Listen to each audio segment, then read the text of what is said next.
Good morning students. मैं Anil Kumar Sharma, assistant professor LBS government college Kotputli. आज के इस वीडियो टॉपिक में हम न्यूक्लियस के बारे में स्टडी करेंगे।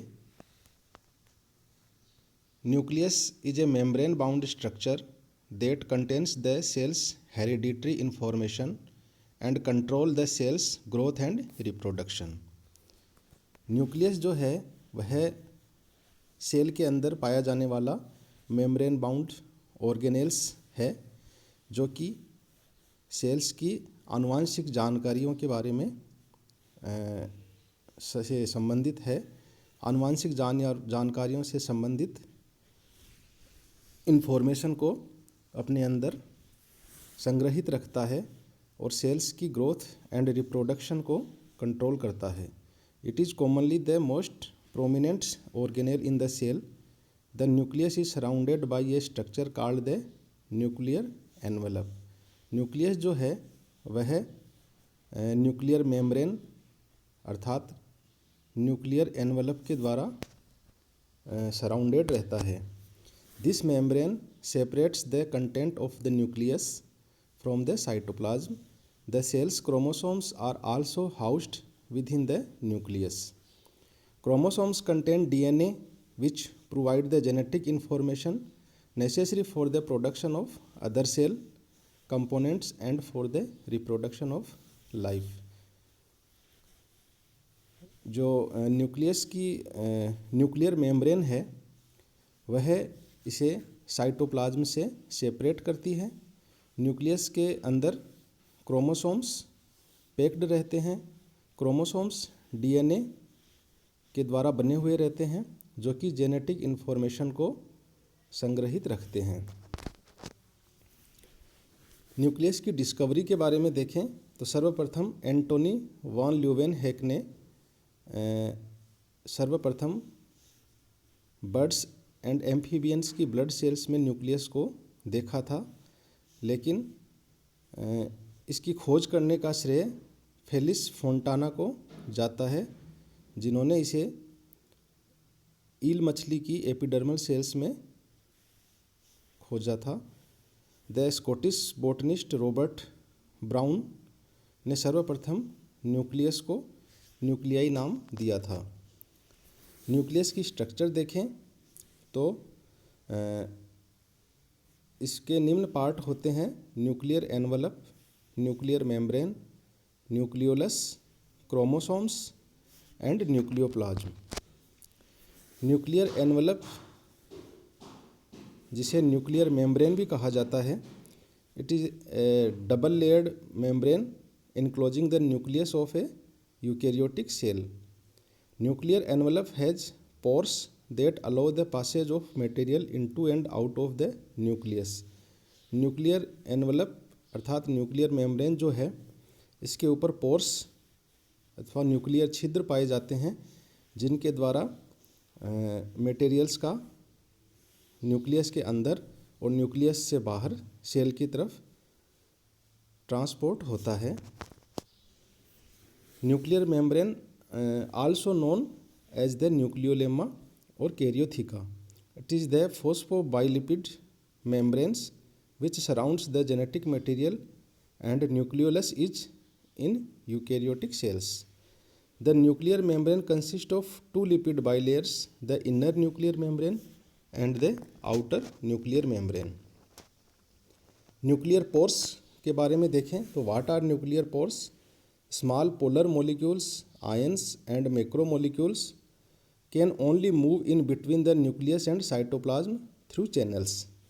जो स्मॉल पोलर मॉलिक्यूल्स हैं, आयंस हैं और कुछ मैक्रोमोलिक्यूल्स हैं, वह न्यूक्लियस से साइटोप्लाज्म की तरफ चैनल्स के द्वारा ट्रांसपोर्ट कर सकते हैं, लेकिन जो लार्ज मैक्रोमोलिक्यूल्स हैं, जिनका डायमीटर लगभग 120 नैनोमीटर या उससे ज़्यादा होता है और जिनका मोलिकुलर मास 125 मिलियन डाल्टन और उससे ज़्यादा होता है, वह न्यूक्लियस से आर पार ट्रांसपोर्ट नहीं कर सकते।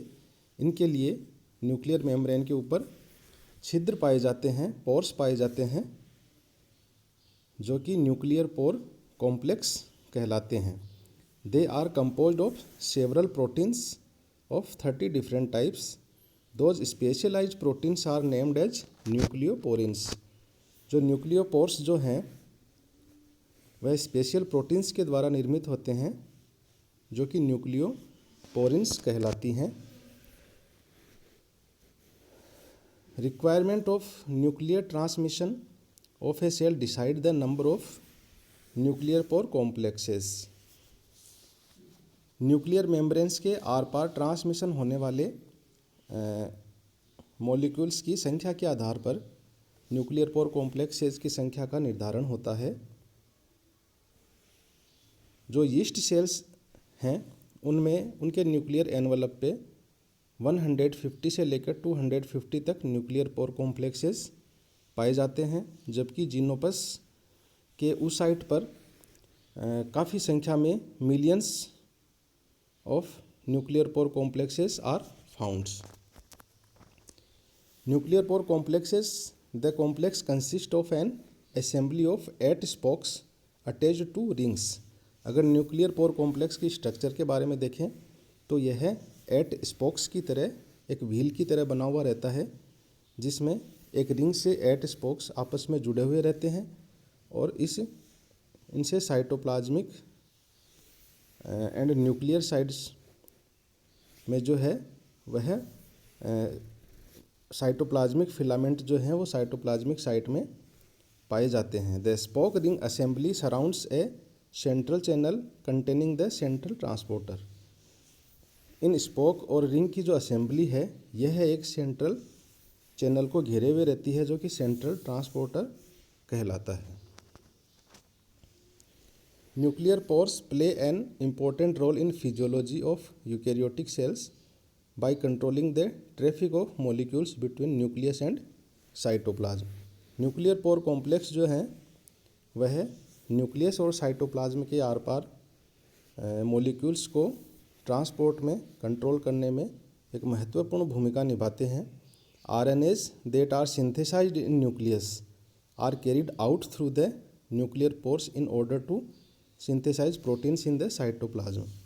न्यूक्लियस के अंदर जो RNA का संश्लेषण होता है उसका ट्रांसपोर्ट साइटोप्लाज्म की तरफ न्यूक्लियर पोर कॉम्प्लेक्स के द्वारा ही संभव होता है। इसी प्रकार साइटोप्लाज्म में जो प्रोटीन्स का निर्माण होता है और वो प्रोटीन्स जो न्यूक्लियस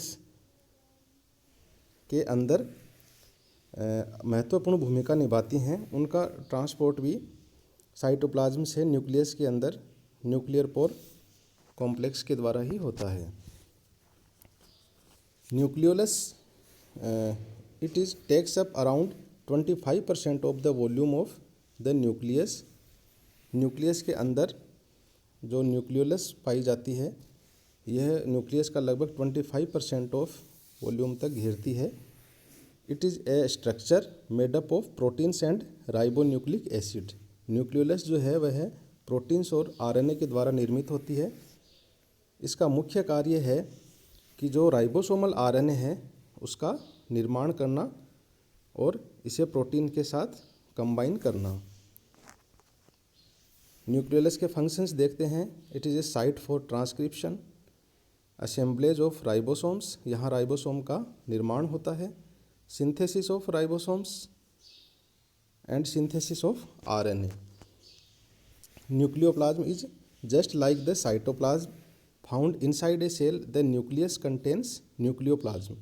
जिस प्रकार सेल के अंदर साइटोप्लाज्म पाया जाता है उसी प्रकार न्यूक्लियस के अंदर न्यूक्लियोप्लाज्म पाया जाता है जो कि कैरियोप्लाज्म भी कहलाता है। The nucleoplasm is a type of protoplasm that is made up mostly of water, a mixture of various molecules and dissolved ions. It is completely enclosed within the nuclear membrane और nuclear envelope. Chromosomes are the thread-like structure found in the nucleus of both animal and plant cells। Plant और animal cells दोनों के ही nucleus में thread like जो structure पाई जाती हैं वह क्रोमोसोम्स कहलाती हैं। Chromosomes are made up of protein and 1 molecule of deoxy nucleic acid. Chromatin जो हैं क्रोमोसोम्स जो हैं वह थ्रेड लाइक स्ट्रक्चर से बने हुए होते हैं, धागेनुमा संरचना से, जो कि क्रोमेटिन कहलाती है। क्रोमेटिन 2 प्रकार का होता है, heterochromatin and euchromatin. Heterochromatin is a highly condensed form, काफ़ी संघनित अवस्था में जो क्रोमेटिन पाया जाता है वह हेटेरोक्रोमेटिन कहलाता है। It takes up deep stain during interphase and prophase while lightly during metaphase. Heterochromatin जो है वह इंटरफेज अवस्था में जब इसको स्टेन किया जाता है तो गहरा अभिरंजित अवस्था में दिखाई देता है। It can silence gene transcription, इसके द्वारा जीन का ट्रांसक्रिप्शन जो है वह नहीं किया जाता। It constitutes telomeres, pericentric regions and areas rich in repetitive sequence. Heterochromatin के द्वारा क्रोमोसोम्स के टीलोमियर्स और पेरीसेंट्रिक रीजन में को निर्माण किया जाता है, अर्थात क्रोमोसोम के टीलोमियर्स एंड पेरीसेंट्रिक सेंटर पर हेटेरोक्रोमेटिन्स पाया जाता है और इसमें रिपीटेटिव सीक्वेंसेस डीएनए की अधिक मात्रा में पाई जाती हैं। हेटेरोक्रोमेटिन भी 2 प्रकार का होता है, constitutive heterochromatin always condensed and thus inactive, found near centromeres and telomeres. Constitutive heterochromatins है वह हमेशा संघनित अवस्था में ही पाया जाता है और इसलिए इनएक्टिव फॉर्म में ही रहता है, जबकि फैकल्टेटिव हेटेरोक्रोमेटिन्स है वह कुछ समय संघनित अवस्था में रहता है लेकिन कुछ समय के लिए असंघनित अवस्था में भी रहता है और इसमें यूक्रोमेटिन की भांति लिमिट अवस्था में ट्रांसक्रिप्शन पाया जाता है। यूक्रोमेटिन भाग जो है क्रोमेटिन का वह कम संघनित अवस्था में लेस कंडेंस्ड स्टेट में पाया जाता है और मेट्रोफेज के दौरान यह लाइट स्टेनिंग कंडीशन में दिखाई देता है। It contains most actively transcript genes. जो यूक्रोमेटिन पार्ट है इसमें सबसे अधिक संख्या में एक्टिवली ट्रांसक्रिप्ट जीन्स पाई जाती हैं। इस चार्ट में हम हेटेरोक्रोमेटिन एंड यूक्रोमेटिन दोनों में डिफरेंस देख पा रहे हैं कि हेटेरोक्रोमेटिन्स जो है वह डार्कली स्टेन्ड रीजन होता है, जबकि यूक्रोमेटिन लाइटली स्टेन्ड रीजन होता है।